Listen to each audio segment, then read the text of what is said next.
राम मंदिर निर्माण के बावजूद बिहार में अप्रत्याशित रूप से कम वोटिंग जो है कहीं नहीं तो कहीं सत्तारूढ़ दल को जो है परेशान कर रहा है। सिर्फ 48% वोटिंग हुआ है और पिछले साल 57.33% वोटिंग हुआ था।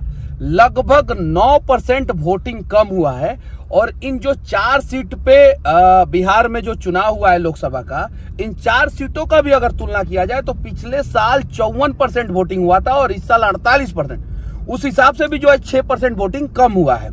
राम मंदिर निर्माण, धारा 370 और इसका असर बिहार में नहीं दिख रहा है। कहीं नहीं तो कहीं सबसे बड़ा कारण ये है कि जो वर्तमान है उन्हें लोग देखना नहीं पसंद कर रहे हैं और दिल्ली ने बिना सर्वे कराए जो है ना वो नेताओं को टिकट दे दिया। अब वो अलोकप्रिय नेता जनता को रिझा नहीं पा रहे हैं और जितने सांसद हैं उनमें से किसी के अंदर ये कैपेबिलिटी नहीं है कि वो 50 लोगों का भीड़ किसी चौराहे पे इकट्ठा कर सके। 50 लोगों का नहीं इकट्ठा कर सकते। सच्चाई ये है बिहार के सांसद जीत जाने के बाद दिल्ली वाले हो गए, परिवार के साथ जाके जो है बंगला में सेट हो गए। यहाँ पे बिहार के लोग मरते रहे। कोई बाढ़ में कभी दिखा क्या कोई सांसद? कहां से लोग आएंगे? कहां से वोटिंग परसेंटेज होगा? कहां से मजदूर आके जो है चुनाव में जो है उत्साह के साथ वोटिंग करेगा?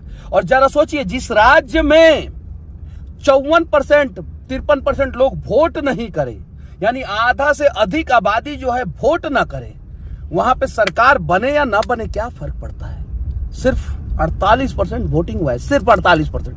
सारे के सारे राजनीतिक पंडित जो है वो परेशान है। ऐसा क्यों हो गया? 57% वोटिंग हुआ था पिछली बार, इस बार 48% पे कैसे आ गया? अब इससे फायदा किसको होता है? जो सत्तारूढ़ होते हैं उनको तो डायरेक्ट लॉस होता है। फायदा होता है विपक्ष को। क्यों? क्योंकि विपक्ष वाले का तो सांसद रहता नहीं है, तो उन्हें तो नाराजगी रहती है वर्तमान से, तो वो लोग जम के वोट करते हैं। वो लोग विपक्ष वाले पिछली बार भी जम के वोट किए होंगे, इस बार भी जम के वोट किए। लेकिन जो सांसद जिस पार्टी से है उस पार्टी के कार्यकर्ता नाराज रहते हैं तो वोट करने नहीं जाते हैं। राजनीतिक पंडितों से पूछ लीजिएगा, यही होता है। जब जब वोटिंग परसेंटेज कम हुआ है तब तब सत्ता में जो पार्टी रहा है उसको डायरेक्ट लॉस हुआ है, डायरेक्ट लॉस हुआ है।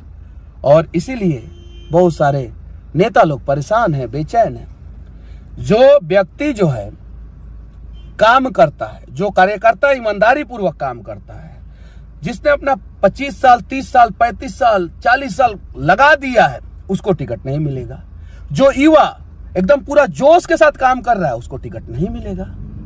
और जो अलोकप्रिय नेता है, जो जीतने के बाद कभी इस क्षेत्र में घूमते नहीं है, उसको टिकट मिल जाएगा। तो वोटिंग परसेंटेज अभी 48 हुआ है, अगले चरण में उससे भी नीचे जाएगा, उससे भी नीचे। हाँ, लेकिन मैं चैलेंज कर दे रहा हूं, जब पश्चिमी चंपारण लोकसभा क्षेत्र का वोटिंग होगा तो मनीषवा दावा कर रहा है कि कम से कम 70% वोटिंग होगा। और कारण क्या है वो आप सभी को पता है। और ये कम वोटिंग परसेंटेज से विपक्ष को डायरेक्ट फायदा हुआ है। बेचैनी तो बढ़ेगी ही बढ़ेगी। और हाँ, कम से कम बिहार के ग्राउंड रियलिटी का ग्राउंड टेस्ट करके जो है ना नेताओं को टिकट दिया गया होता तो शायद वोटिंग परसेंटेज बढ़ता। और हाँ, एक साइड तो बिना टेस्ट किए हुए जो है दे दिया गया और दूसरे साइड जो है नेताओं को तराजू पे बिठा दिया गया और बोला गया क्या कि पैसा डालो। तो कहां से जो है वोटिंग परसेंटेज बढ़ेगा? यही सच्चाई है।